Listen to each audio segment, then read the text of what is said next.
মাধ্যমে আস্তে আস্তে করে সমস্ত মানুষ উশৃঙ্খল ভাবে জীবনযাপন করছেন। আর আস্তে আস্তে করে আজকে দেখতে পাচ্ছি সকলের পরমায়ুটা ছিল 100 বছর, কলিযুগের পরমায়ু হয়ে যাচ্ছে 40 বছর বা তত আরো নিচে।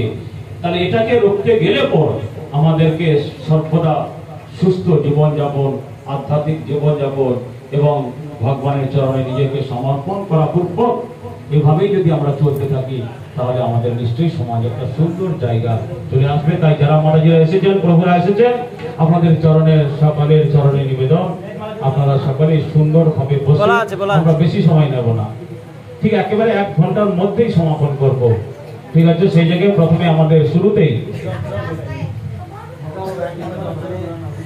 আচ্ছা কি করবেন আপনি? কি করবি বাবা? ওরা কি বলে ওটাকে?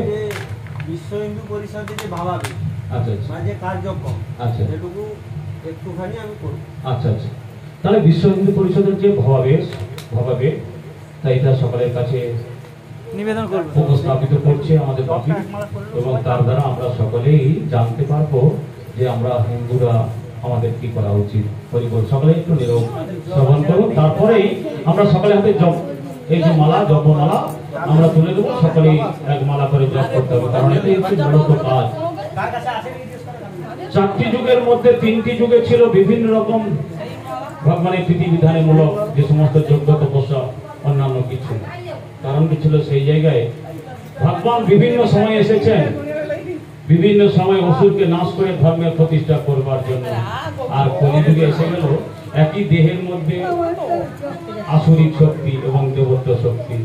তাই যথারীতি এখান থেকে বের করতে হলে পর আর ওই অসুর খড়গ অস্ত্রে হাতে ধারণ করে ভগবানকে আর ওই অসুর নাশ করতে হবে না। মহাযজ্ঞ করলে এখান থেকে আমাদের দেহ মন্দির থেকে আসুরিক শক্তিটা চলে যাবে। বল বাকি শুরু করতে হবে। কারণ জপ করবেন, যে মালা যতক্ষণ আছে দিচ্ছি সবাই জপ করুন, তারপরে ফেরত নিয়ে নেব, বলবে কিভাবে জপের নিয়ম কি সব বলে দেব। কি হলো আগে জপ মালা করা হবে, হ্যাঁ আগে জপ হবে, হ্যাঁ জপটা আগে হবে। হরে কৃষ্ণ, একটা মালা দেন। ঠিক আছে, কীর্তন করু আগে এইরকম এমনটা বাদে বলবে দেখাবে সবাই এটা হচ্ছে কাজের কাজ। দেখাই শুনবেন খালি প্রতিদিন খালি আমরা যাই বিভিন্ন শাস্ত্র কথা শুনি। এইটা এই উঠান এই